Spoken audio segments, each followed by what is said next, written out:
नमस्कार, the red mic दुनिया की इस विशेष प्रस्तुति में आपका स्वागत है। मैं हूं संकेत उपाध्याय और मेरे साथ हैं editor foreign affairs Saurabh Kumar Shahi. और आज के इस एपिसोड में शाही साहब दुनिया के जो पिछले एपिसोड्स में जो चीज ऐसे ही बोल रहे थे, क्योंकि इनका ये हंच था, इनको ऐसे लग रहा था कि ये पर्सनैलिटी टाइप्स इस तरीके की हैं कि ट्रंप और इलॉन मस्क आपस में लड़ लेंगे, भिड़ लेंगे, और तमाम कार्यक्रम में इन्होंने बोला भी, वो आज सच हो गया है शाही साहब। एलॉन जंग हो गई है। एलॉन जंग हो गई है। मैं आपसे ये पूछना चाहता हूं कि मतलब आज आपको वो I told you so moment हो रहा है? बिल्कुल। हाँ। अच्छा देखिए, ये मतलब I can not even bask in it, क्योंकि इतना प्रेडिक्टेबल था ना। मतलब ये आप खुद ही अंदाजा लगा सकते थे पर्सनालिटी ट्रेट देख के दोनों का, कि ये क्या होगा, मतलब इसका कहाँ पे अंजाम होगा, ये तो सबको अंदाजा था। और बट वो जिस यानी वो जैसे फ्लाउंडर किया है ना जितना जल्दी, that has even left even me surprise. मतलब कितना 4 महीने भी नहीं चला? 4 महीने भी नहीं चला, मतलब सत्ता में आने के बाद। हालांकि ये पहले से दोस्ती बनी हुई थी, क्योंकि इस बार तो पूरा कैंपेन ही इन्होंने फंड किया। $250 million is a hell lot of money. लेकिन वही है कि there are lot of commonalities, but दो अलग अलग तरह के लोग भी हैं, और वो क्रॉस पर्पसेस वर्क कर रहे हैं। यानी आपके जो काम हैं और आपकी जो आइडियोलॉजी है वो दोनों मैच नहीं कर रही। जो हम बार बार कहते हैं कि रिपब्लिकन आइडियोलॉजी जो है वो ये green deal, EV, solar panel, इनको फ्रॉड मानती है। उनका ये कहना है कि कोई ग्लोबल वार्मिंग नहीं हो रहा, कुछ इस तरह की चीज़ें नहीं हो रही, हमें इसी में रहना है। तो जाहिर है कि वो और एक आदमी अपनी ज़िंदगी इसी पे चला रहा है कि भाई उसकी टेस्ला कार जो है उसमें चलेगी। तो मतलब कब तक ये होता है? कहीं ना कहीं तो ये आना ही था ना। वो आ गया। अब मैं आपसे ये जानना चाहता हूं कि जरा दर्शकों को ये समझाएं, क्योंकि कल से दोनों एक दूसरे को बिल्कुल जैसे सास बहू ड्रामा होता है उस तरीके से कल पूरी रात सिर्फ यही हुआ कि तुम भूल गए अपना वो दिन, ये बताएं तुम्हारे बारे में, वो वाली टोन थी। तो ये क्या क्या बोला गया उसके बारे में दर्शक स्क्रीन पर भी देख सकते हैं, वो ट्वीट्स की श्रृंखला। जी, तो इसकी शुरुआत तो जाहिर है कि इसी से हुई कि ये बिल को क्रिटिसाइज कर रहे थे। हम लोगों ने कल ही इनफैक्ट बिग ब्यूटीफुल बिल कल हमने एपिसोड भी उस पर किया था। तो कल वाला एपिसोड हम लोग बिल के मेरिट्स एंड डिमेरिट्स पे बात कर रहे थे। मस्क पे हम लोगों ने कम ध्यान दिया था, पर अगर आप मौका दे दिया अब ये है कि उनके अगर आप वक्तव्य देखें बिल को लेके, तो एक चीज़ you have to give it to Musk कि बिल को लेके उनका जो पोजीशन है वो कंसिस्टेंट, इसमें कोई दो अराई नहीं है। इलॉन मस्क की कि वो वही चीज़ कहते आ रहे हैं जो पिछले वो 3 साल से कहते आ रहे हैं। वो क्या है? वो उनका कहना है कि ये अमेरिका जो है वो ये बोरोइंग पे चल रहा है। जो कल हमने थोड़ा सा एक बिल का हमने वो भी एक्सप्लेन भी किया था। इनफैक्ट हमारे दर्शक को वो कल वाला देखें ताकि उनको ये पता चले कि लड़ाई हो किस बात पे। मसला ये है कि आप पूरा का पूरा जो आपका बजट है वो डेफिसिट पे चलता है, ठीक है। फिर आप उसको बैलेंस करने की कोशिश भी नहीं करते हैं। डेफिसिट पे चलता है तो आप क्या करते हैं, आप जो डेट की सीलिंग है उसको बढ़ाते जा रहे हैं। मतलब मेरे होश में जब मैंने पहली बार ये सुना था कि ये डेट सीलिंग है, कॉलेज में रहूँगा तो उस ज़माने में 1 ट्रिलियन ऐसा कुछ होता था। आज वो 40 ट्रिलियन पहुँचा हुआ है। अगर ये लेटेस्ट वाला जो 4 ट्रिलियन आप ऐड कर देंगे तो 36 + 4 इज़ 40, इनफैक्ट 41, क्योंकि कल रात मैंने देखा वो 37 ऑलरेडी हो चुका है, even as we speak.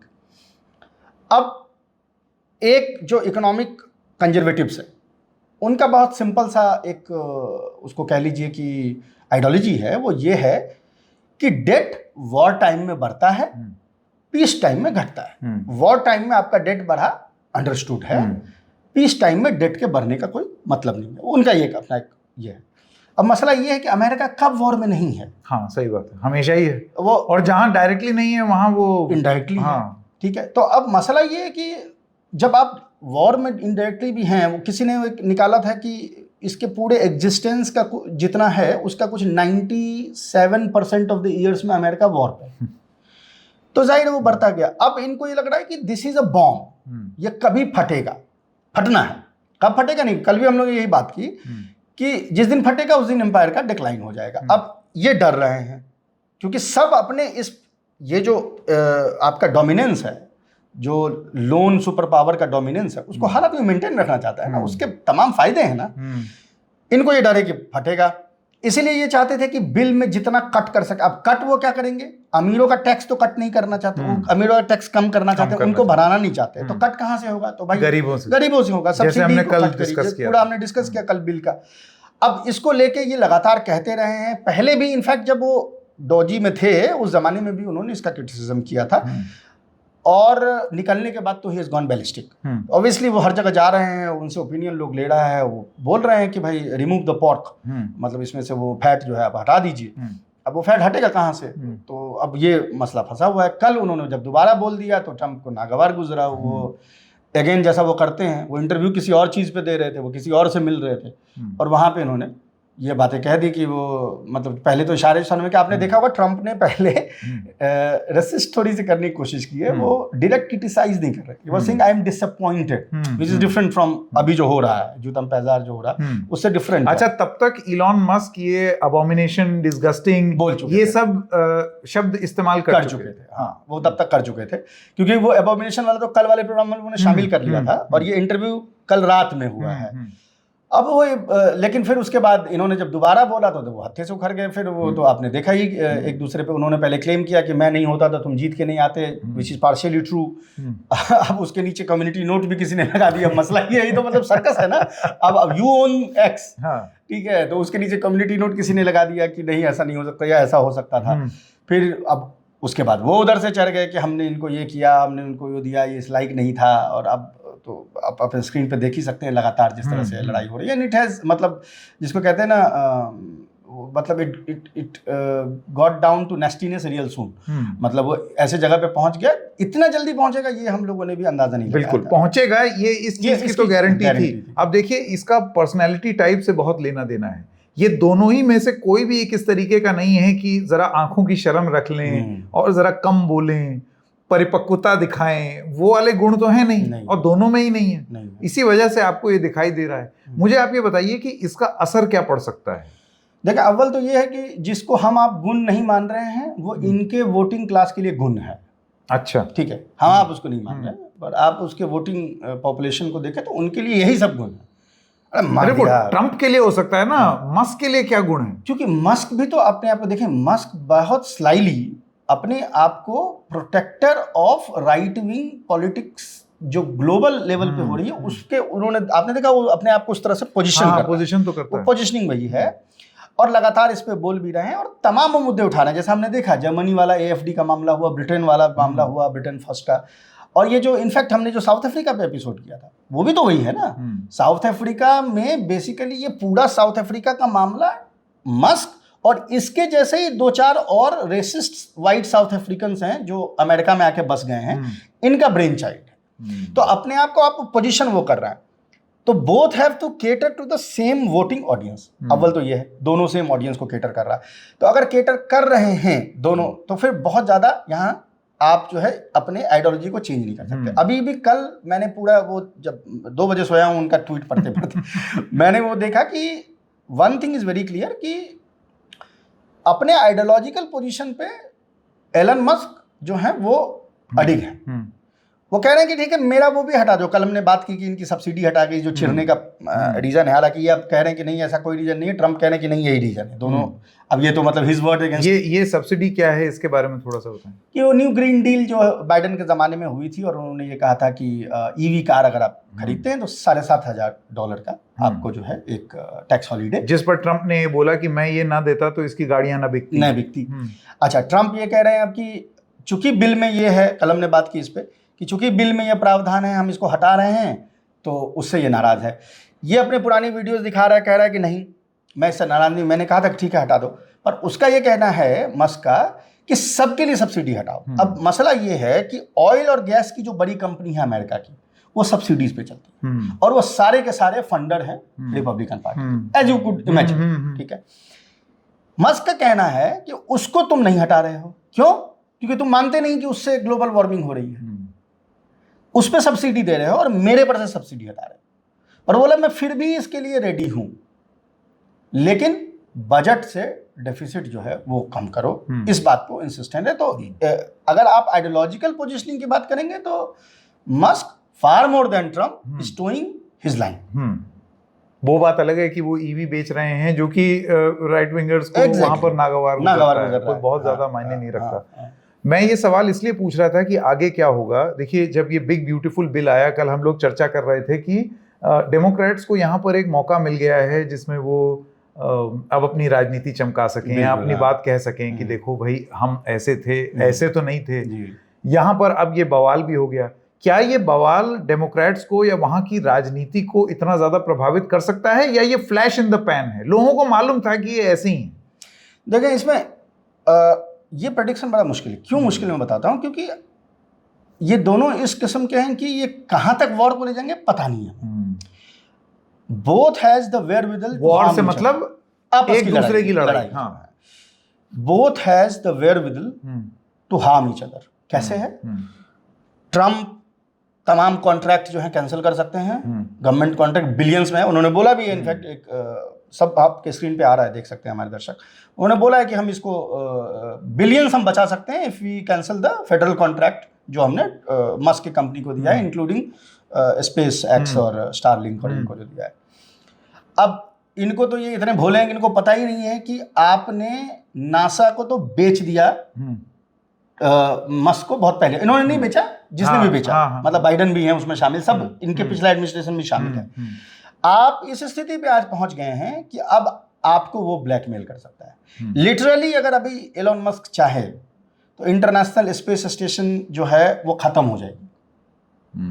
America की जो स्पेस स्टेशन है वो खत्म हो जाएगी, उनके प्रोग्राम्स खत्म हो जाएंगे। उसने थ्रेटन किया, इनफैक्ट वो भी आप अपने स्क्रीन पे देख सकते हैं। उन्हें थ्रेटन किया, पर लोगों ने मान मनोबल किया कि नहीं यार, ये तो अपने देश की बात है, इसमें थोड़ा ये हो जाए। तो उन्होंने फिर कहा वो नाटक चला है, सर्कस चल रहा है। लेकिन he has the wherewithal to this, और ये कुछ नहीं कर सकते। ठीक है, ट्रम्प क्या कर सकते हैं? कैंसिल तो कर सकते हैं, साथ में ये कर सकते हैं कि बहुत लोगों का ये आरोप है, जो हमने एक बार पहले जब प्रोग्राम किया था इस बात की थोड़ी सी हमने चर्चा भी की थी, कि मस्क खुद जो है उन्होंने वीज़ा रूल को ब्रेक करके वो यहाँ के नागरिक बने। ठीक है, और इसको स्पेशली जो ट्रम्प यानी ये जो राइट विंग में एक जो हिस्सा है जो टेक ब्रोज के अगेंस्ट है, जैसे स्टीव बैनन है, कल भी उन्होंने इस बात को कहा है कि इसका खोजो और इसको डिपोर्ट करो। ठीक है, कर सकते हैं ट्रम्प। लेकिन अब यही होता है ना, अमीर आदमी के तो गुनाहें माफ होती है। हो सकता है कि वो होने लगे तो सुप्रीम कोर्ट के 4 जज पैसा लेकर खड़े हो जाएं या खड़े हो जाएं कि भाई नहीं इनको रोका जाए। लेकिन मतलब ट्रम्प के पास ये है कि अगर वो इस तरह की जांच करेंगे, मुझे भी लगता है कि इसमें कुछ तो है घपला। It is not straight forward चीज नहीं है। इसमें इन्होंने कुछ तो स्टूडेंट वीजा को इन्होंने जंप करके कुछ जॉब किया है, ये कुछ मसला इसमें है, 100% है, इसमें कोई दोहराई नहीं। अगर उस लूप होल को लेके इनको डिपोर्ट कर दे तो भाई मतलब हिलेरियस। एक चीज लेकिन जो इसमें सबसे ज्यादा इंपॉर्टेंट है, अब ट्रम्प की सबसे चहेती वापस से हो गई हैं लॉरा लूमर्स। उस बीच में ये आ गया था तो उसकी पोजीशन थोड़ी हट गई थी। किसी ने बहुत अच्छा टर्मिनोलॉजी यूज़ किया, मतलब आज से मैं भी यूज़ करूँगा, फर्स्ट बडी, फर्स्ट वुमन, और ये तो सब लोग करते थे फर्स्ट लेडी, अब फर्स्ट बडी। हाँ, तो फर्स्ट बडी अभी मस्क थे, अब वापस से लूमर्स जो आ गई हैं इसमें। तो लूमर्स ने कल एक लगाया ट्वीट बहुत इंटरेस्टिंग, जिसमें ट्रम्प का वो सपोर्ट कर रही थी और ये कह रही थी कि रिपब्लिकन पार्टी के जो रैंक एंड फाइल्स हैं are bitterly split between these two. उनको पता नहीं चल रहा है कि कौन सा पोजीशन ले हम। स्पेशली वो कह रहे हैं सीनेटर कांग्रेसमैन के बारे में। उसको रीट्वीट करते हुए एलन मस्क ने लिखा है, this is the most serious threat. उसने कहा कि ये 3.5 साल रहेगा बुढ़ा, he is there for 3.5 years, I will be alive for 40 years। तुमको जितने तुम्हारा री इलेक्शन तुम लोग का होगा उसमें तुम्हारे पार्टी के अगेंस्ट में प्राइमरीज में मैं कैंडिडेट को सपोर्ट करके तुम्हारे अगेंस्ट लड़वाऊंगा। अब now this is a very very serious threat कि भाई आप सीनेटर हैं, आप री इलेक्शन के लिए गए, आपके अपने पार्टी से ही किसी को इसने सपोर्ट कर दिया, और पैसे की कोई कमी नहीं है, अमेरिका में इलेक्शन ही पैसे से होता है। सही बात है।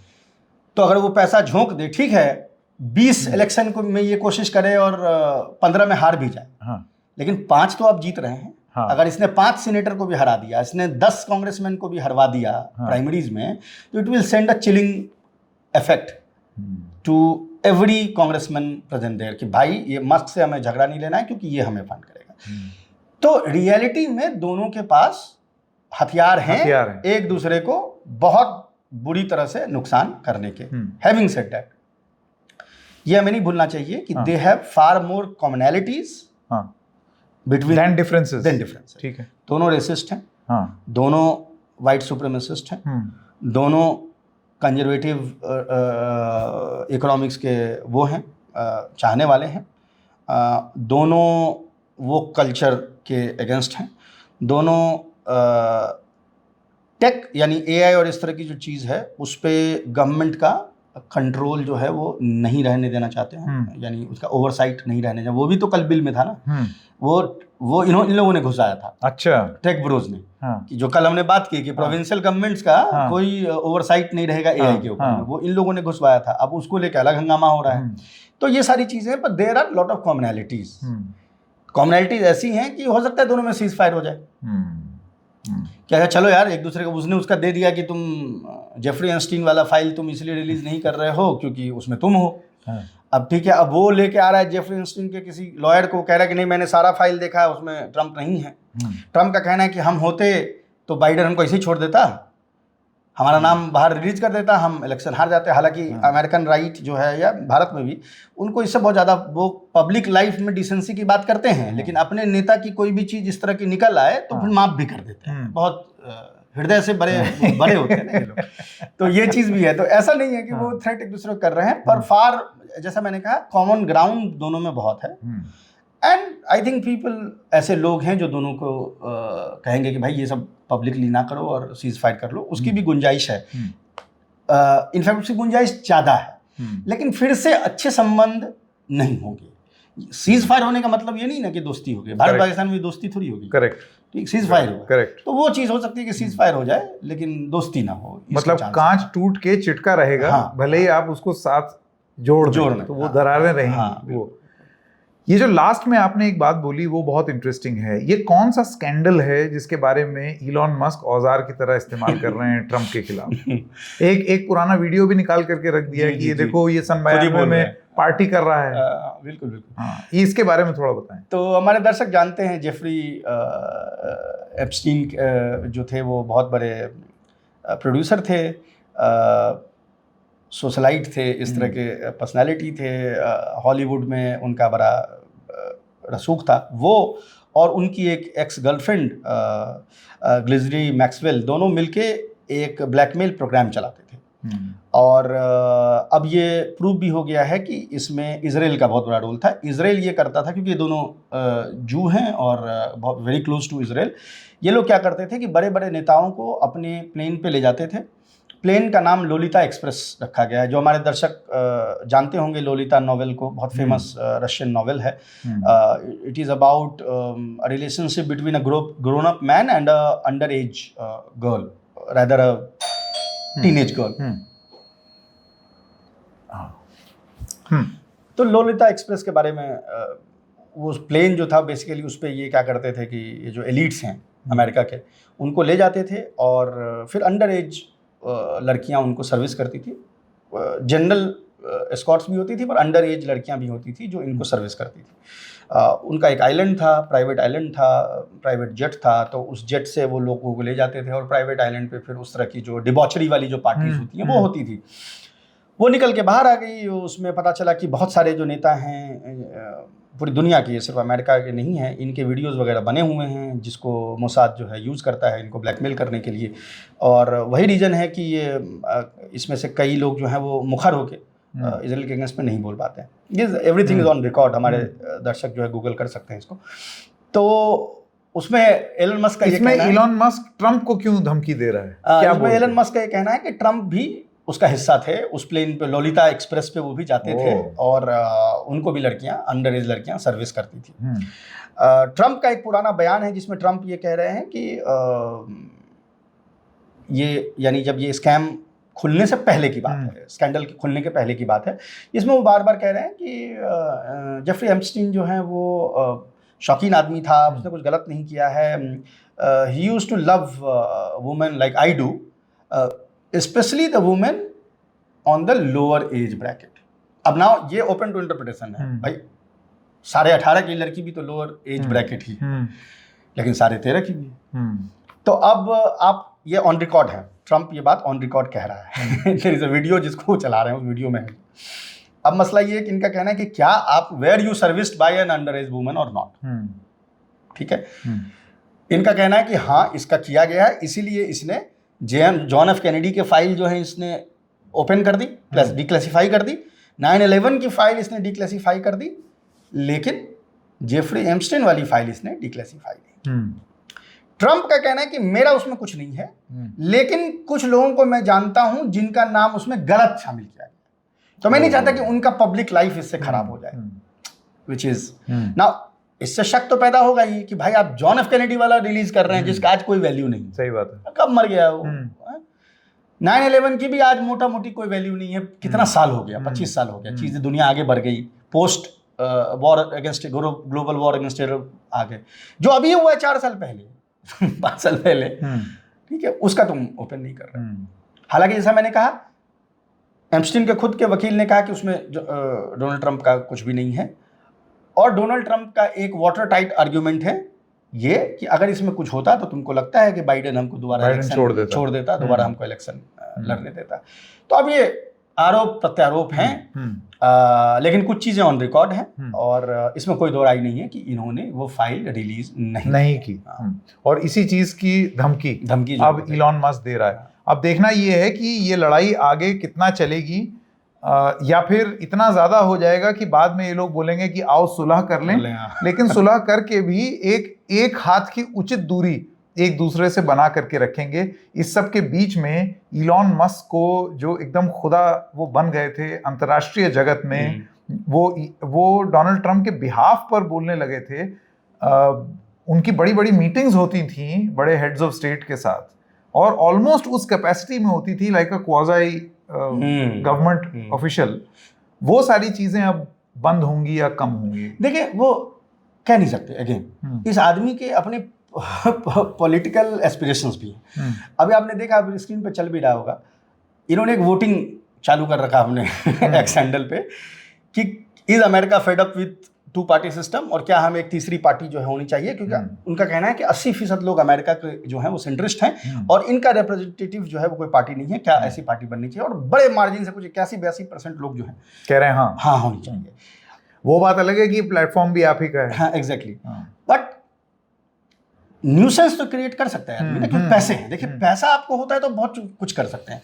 अब मैं ये अभी चला दूं और उसमें 90%, तो मैं क्या ही कर लूंगा, चला दिया मैंने, अब खुश हो गया शाम को अपना, ठीक है। लेकिन एलन मस्क ने अगर चला दिया, और अगर एलन मस्क इस डायरेक्शन में बढ़ता भी है कि वो एक सेंट्रिस्ट पार्टी जैसी कोई चीज बनाए, बहुत साल वो राल्फ नाडर ने कोशिश की थी बनाने की, हुआ नहीं। ग्रीन पार्टी ने भी कोशिश की, वो जेल स्टेन, और हो नहीं पाया। क्यों नहीं हो पाया? मुद्रा नहीं है भाई। मुद्रा मोचन लेके आइए फिर बात करिए। सही बात। तो मुद्रा मोचन जिसके पास है, अगर वो और इनके पास है, और वो ये करने लगे, then it might have a very different outcome. It might not succeed as a party. But क्योंकि वक्त लगता है, बट आपको तो हरा देगा, किसी को डैमेज करेगा, आपको तो हरा देगा ना, क्योंकि ये कौन है, इसमें तो आपके वोटर होंगे। दूसरी चीज, इलॉन मस्क किस तरीके की राजनीति को प्रोपोगेट करते हैं। वो अपने आप को सेंट्रिस्ट भले ही बोल रहे हैं, लेकिन वो रिपब्लिकन्स में से ही खाएंगे, डेमोक्रेट्स में से हो सकता है कम खाएं, क्योंकि उनका जो पूरा आउटलुक है जीवन का, बोलने का तरीका, शैली, आइडियोलॉजी, वो सारी मेल खाती है उधर से, रिपब्लिकन से। बिल्कुल। तो ये अगर वो एस्पिरेशंस हैं, उस पर उसने वर्क कर लिया, then it will become very dangerous for Republicans. तो मुझे लगता है कि ये नौबत आने नहीं देंगे लोग, सीज फायर करवाने की कोशिश करेंगे। लेकिन बना सकता है वो अपनी पार्टी, वेरविदल तो है। वेरविदल तो है। इसकी तरफ इशारा कभी किया है आज इलॉन मस्क ने? नहीं, वोटिंग करा रहा है बंदा खुद बैठ के, तो अब मतलब इससे ज्यादा क्या कर सकते हैं? वो ओपिनियन, मतलब ऐलान नहीं हुआ है, बट बाकी तो एक चीज मुझे कल किसी ने बताई, मेरा चूंकि उस पर मेरी नजर थी नहीं, तो मुझे उतना पता नहीं था। किसी ने कल मुझे एक बात बताई, उसने कहा कि ये कोई भी डिसीजन लेने से पहले पब्लिक पोल करा लेता है कि रेफरेंडम हो जाए, हाँ, एक जनमत संग्रह हो जाए। ट्विटर खरीदने से पहले भी इसने पोल करवाया था। ये मुझे बात पता नहीं थी, ये कल मुझे किसी ने बताई, वो रेफरेंडम वाला। हाँ। और इस तरह के 2-4 और काम इसने कुछ किए हैं जिसमें ये पहले करता है। तो ये this is a dangerous territory, कि अब इसने कर दिया है तो कहीं ऐसा ना हो कि उस दिशा में कुछ चल दे, कोई चलकदमी कर ले। इंटरेस्टिंग है। अमेरिकन पॉलिटिक्स हमेशा से ही इंटरेस्टिंग रही है, दुनिया की नज़र रही है, लेकिन अभी जितनी ज़्यादा नज़र बनी हुई है उतनी शायद अभी हाल फिलहाल पिछले 4 साल में तो नहीं ही थी। तो इतना ज़्यादा बवाल मच रहा है। फिर ये लोग कुछ ट्वीट करेंगे, फिर कुछ कुछ बोलेंगे, फिर कुछ भंडा फोड़ करेंगे और एक और एपिसोड लेकर के आएंगे। लेकिन यहाँ पर बहुत सारे लोग ट्विटर पर भी लिख रहे हैं कि शाही साहब को ये चीज़ पहले कैसे पता चल गई थी कि ये रिश्ता टूटेगा। तो जैसे कि आपने सुना शाही साहब से कि वो दिख रहा था, लेकिन ये इनको ये भी नहीं मालूम था कि इतनी जल्दी हो जाएगा। तो अब देखिए अब आगे क्या होता है वो हम नहीं जानते हैं, वो हम देखेंगे। बहुत बहुत धन्यवाद शाही साहब हमारे साथ जुड़ने के लिए। दर्शकों आपका भी। फिर मिलेंगे किसी और मुद्दे के साथ, तब तक के लिए नमस्कार।